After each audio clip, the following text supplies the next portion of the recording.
us about Amazon Virtual Private Cloud VPC. A VPC is a virtual network dedicated to your AWS account. It's like having your own DC inside AWS. It is logically isolated from other virtual networks in the AWS cloud. Provides complete control over the virtual networking environment. You can launch your AWS resources, such as Amazon EC2 instances, into your VPC. When you create a VPC, you must specify a range of IP4 addresses for the VPC in the form of a classless inter-domain routing CIDR block, for example, 10.0.0. 0.16. A VPC spans all the availability zones in the region. You have full control over who has access to the AWS resources inside your VPC. By default, you can create up to 5 VPCs per region.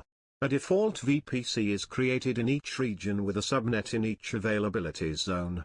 I hope it is helpful to understand AWS VPC in better way. Don't forget to like and subscribe for more videos.